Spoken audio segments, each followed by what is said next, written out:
ಸಚಿವ ನಾಗೇಂದ್ರ ವಿಚಾರ ಈಗ ಸರ್ಕಾರಕ್ಕೆ ದೊಡ್ಡ ತಲೆನೋವಾಗ್ತಾ ಇದೆ. ಒಂದು ಕಡೆಗೆ ಆತ ವಿಪಕ್ಷಗಳು ನಿರಂತರವಾಗಿ ಹೋರಾಟವನ್ನು ಮಾಡ್ತಾ ಇದ್ದಾರೆ. ಇವತ್ತು ನಾಗೇಂದ್ರ ಅವರು ಕೂಡ ಪತ್ರಿಕಾಗೋಷ್ಠಿಯನ್ನು ಮಾಡಿದ್ರು.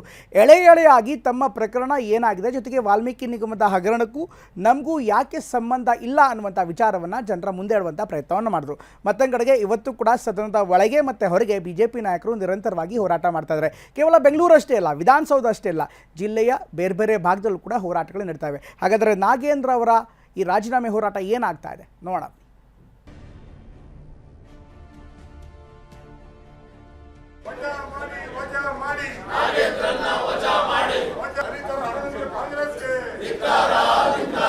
ಸಿಬಿಐ ಚಾರ್ಜ್ ಶೀಟ್ ಹಾಕಿದ್ದಾರೆ. 3 ಚಾರ್ಜ್ ಶೀಟ್ ಇದೆ, 3ರಲ್ಲೂ ಇವರೇ ಅಪರಾಧಿ. ನನ್ನ ವಜಾ ಮಾಡಿ ಅಂತ ಹೇಳಿ ಕೇಳ್ತಾ ಇದ್ದೀನಿ. ಹೌದು, ಯಾಕೆ ಮಾಡ್ಬೇಕು ಸ್ವಾಮಿ? ನಾನು ಈ ಸಂವಿಧಾನ ನನ್ನ ಕಾಪಾಡ್ತಾ ಇದೆ. ಹುಟ್ಟು ದಲಿತ, ನಾನು ಸಾಯೋದು ಕೂಡ ದಲಿತಾಗೆ ಸಾಯ್ತೀನಿ.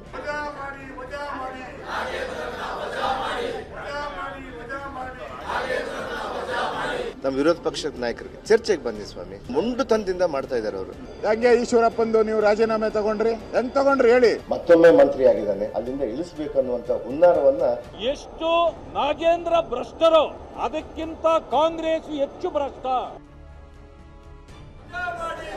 ಸಚಿವ ಬಿ ನಾಗೇಂದ್ರ ರಾಜೀನಾಮೆಗೆ ವಿಪಕ್ಷಗಳ ಪ್ರತಿಭಟನೆ ಮತ್ತಷ್ಟು ಬಿಗಿಗೊಳ್ತಿದೆ. ಸದನದ ಒಳಗೂ ಹೊರಗೂ ಪ್ರತಿಭಟನೆಗಳಾಗ್ತಿವೆ. ದಲಿತರ ಹಣ ನುಂಗಿದ ನಾಗೇಂದ್ರ ರಾಜೀನಾಮೆ ಕೊಡಬೇಕು ಅಂತ ಬಿಜೆಪಿ ನಾಯಕರು ಆಗ್ರಹ ಮಾಡ್ತಿದ್ದಾರೆ. ಜಿಲ್ಲೆಯಲ್ಲೂ ಪ್ರತಿಭಟನೆ ಆಗ್ತಿದೆ. ವಿಧಾನಸೌಧದ ಕೆಂಗಲ್ ಗೇಟ್ ಬಳಿ ವಿಪಕ್ಷ ನಾಯಕ ಆರ್ ಅಶೋಕ್ ನೇತೃತ್ವದಲ್ಲಿ ಪ್ರತಿಭಟಿಸಲಾಯಿತು.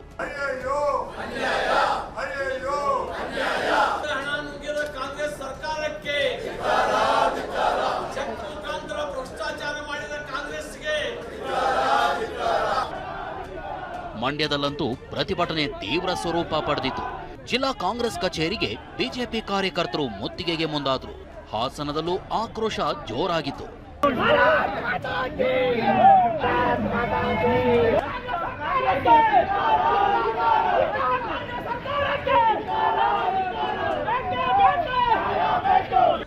ರಾಜೀನಾಮೆ ಕೇಳ್ತಿರೋ ಬಿಜೆಪಿಗೆ ತಿರುಗೇಟು ಕೊಟ್ಟ ಸಚಿವ ಬಿ ನಾಗೇಂದ್ರ ನಾನ್ಯಾಕೆ ರಾಜೀನಾಮೆ ಕೊಡಬೇಕು ಅಂದಿದ್ದಾರೆ.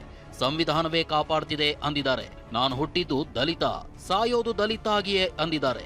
ಇವತ್ತು ನನ್ನನ್ನ ಕೇಸ್ ಇದೆ, ತಾವು ರಾಜೀನಾಮೆ ಕೊಡಿ, ನನ್ನ ವಜಾ ಮಾಡಿ ಅಂತ ಹೇಳಿ ಕೇಳ್ತಾ ಇದ್ರು. ವಜಾ ಮಾಡಿ ಅಂತ ಹೇಳಿ. ಹೌದು, ಯಾಕೆ ಮಾಡ್ಬೇಕು ಸ್ವಾಮಿ? ನಾನು ಈ ದೇಶ, ಈ ಸಂವಿಧಾನ ನನ್ನ ಕಾಪಾಡ್ತಾ ಇದೆ. ನಾವು ಈ ಸಂವಿಧಾನವನ್ನ ಕಾಂಗ್ರೆಸ್ ಪಕ್ಷ ಇದಕ್ಕೆ ಯಾಕೆ ನಾವು ಇದನ್ನ ರಕ್ಷಣೆ ಮಾಡಲಿಕ್ಕೆ ಇವತ್ತು ನಮ್ಮ ಕಾಂಗ್ರೆಸ್ನ ಮುಖಂಡರೆಲ್ಲ ಸೇರಿ ಪ್ರತಿಯೊಬ್ಬರು ಕೂಡ ಸಂವಿಧಾನವನ್ನು, ಈ ಬುಕ್ಕನ್ನು ಯಾಕೆ ಎತ್ತಿಡ್ತಾರೆ ಅಂದ್ರೆ, ಬಾಬಾ ಸಾಹೇಬ್ ಅಂಬೇಡ್ಕರ್ ಕೊಟ್ಟಿರುವಂಥ ಬೈಬಲ್ ಇದು. ನಮಗೆ ಈ ಸಂವಿಧಾನ ನಮಗೆ ರಕ್ಷಣೆ ಮಾಡುತ್ತೆ. ಇವತ್ತು ನೀವಲ್ಲ ಸ್ವಾಮಿ. ಹೌದು, ಕೆಲವರೆಲ್ಲ ಹೇಳ್ತಾ ಇರ್ತಾರೆ ಕೇಸ್ ಅಂದ್ಕೊಂಡ್ರೆ ದಲಿತ ಅಂತೇಳಿ. ಹೌದು ಸ್ವಾಮಿ, ನಾನು ದಲಿತನೇ, ಹುಟ್ಟು ದಲಿತ, ನಾನು ಸಾಯೋದು ಕೂಡ ದಲಿತಾಗೆ ಸಾಯ್ತೀನಿ. ಅದು ನಮ್ಮ ಅಂಬೇಡ್ಕರ್ ಅವರು ಈ ಸಂವಿಧಾನ ಕೊಟ್ಟಂತ ನನಗೆ ರಕ್ಷಣೆ. ಇವತ್ತು ಬಹುಶಃ ಈ ಸಂವಿಧಾನ ಇಲ್ಲಾಂದ್ರೆ ನಾವು ಎಲ್ಲಿ ಹೋಗ್ತಿದ್ವೋ ನನಗೆ ಗೊತ್ತಾಗ್ತಿದ್ದಿಲ್ಲ. ಚರ್ಚೆ ಮಾಡೋಣ ಬನ್ನಿ, ರಾಜೀನಾಮೆ ಕೇಳೋದು ಸರಿಯಲ್ಲ ಅಂತ ಸಚಿವ ಬಿ ನಾಗೇಂದ್ರ ಮನವಿ ಮಾಡಿದ್ರು. ಇದಕ್ಕೆ ತಿರುಗೇಟು ಕೊಟ್ಟ ವಿಪಕ್ಷ ನಾಯಕ ಅಶೋಕ್, ಅಂದು ಈಶ್ವರಪ್ಪ ರಾಜೀನಾಮೆ ಕೊಡಿಸಿದ್ರಿ ಅಲ್ವಾ, ಇವಾಗ್ಲೂ ನಾವೇ ರಿಸೈನ್ ಕೊಡಿಸ್ತೀವಿ ಅಂದಿದ್ದಾರೆ. ನಾವು ಅದನ್ನೇ ಚರ್ಚೆಗೆ ಬನ್ನಿ ಅಂತೇಳಿ ನಾವು ವಿರೋಧ ಪಕ್ಷದ ನಾಯಕರಿಗೆ ನಾವು ಹೇಳ್ತಾ ಇದ್ದೀವಿ. ಸದನದಲ್ಲಿ ಇಂಥ ಒಂದು ಅವಕಾಶ ಮತ್ತೆ ಬೇರೆ ಎಲ್ಲೂ ಸಿಗಲ್ಲ.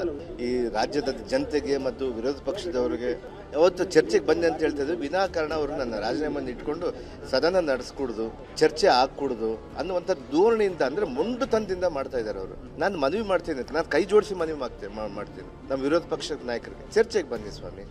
ಈಶ್ವರಪ್ಪನ್ ಘಟನೆ ಆದಾಗೂ ಕೂಡ ಕಾಂಗ್ರೆಸ್ ಅವರು ಒಂದು 100 ಜನದ ಮೇಲೆ FIR ಇತ್ತು, ಅವ್ರ ಮೇಲೆ ತನಿಖೆ ಆಗ್ತಾ ಇತ್ತು. CBI ಇತ್ತು, ED ಇತ್ತು, ಲೋಕಾಯುಕ್ತ ಇತ್ತು. ಹೆಂಗೆ ಈಶ್ವರಪ್ಪಂದು ನೀವು ರಾಜೀನಾಮೆ ತಗೊಂಡ್ರಿ? ಹೆಂಗ್ ತಗೊಂಡ್ರಿ ಹೇಳಿ? ಈಶ್ವರಪ್ಪ ಏನೋ ಚೆಕ್ಕಲ್ಲಿ ತಗೊಂಡಿದ್ನ ಅಕೌಂಟಲ್ಲಿ?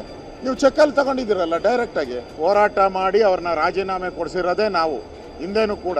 ಇವಾಗೂ ರಾಜೀನಾಮೆ ಕೊಡಿಸೋದು ನಾವೇ.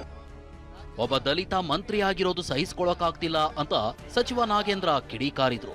ಇದಕ್ಕೆ ತಿರುಗೇಟು ಕೊಟ್ಟ ಶಾಸಕ ಜನಾರ್ದನ್ ರೆಡ್ಡಿ, ದಲಿತ ಕಾರ್ಡ್ ಪ್ಲೇ ಮಾಡ್ತಿದ್ದಾರಷ್ಟೇ ಅಂದ್ರು. ಒಬ್ಬ ದಲಿತ ಮತ್ತೊಮ್ಮೆ ಮಂತ್ರಿ ಆಗಿದ್ದಾನೆ, ಒಬ್ಬ ಆದಿವಾಸಿ ಜನಾಂಗದಿಂದ ಮತ್ತೊಮ್ಮೆ ಮಂತ್ರಿ ಆಗಿದ್ದಾನೆ.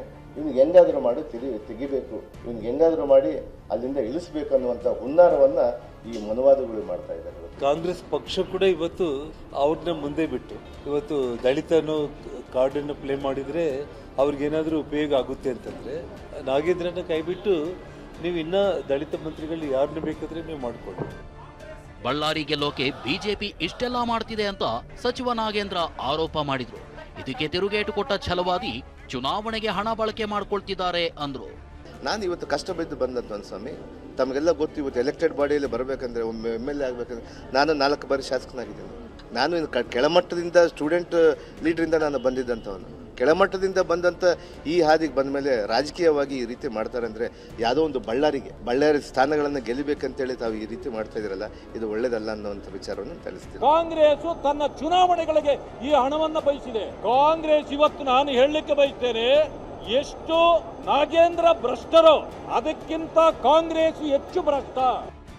ಕಾಂಗ್ರೆಸ್ ಸಚಿವರುಗಳು ನಾಗೇಂದ್ರ ವಿಚಾರವನ್ನ ತಮ್ಮದೇ ಆದ ರೀತಿಯಲ್ಲಿ ಡಿಫೆಂಡ್ ಮಾಡ್ಕೊಳ್ತಿದ್ದಾರೆ.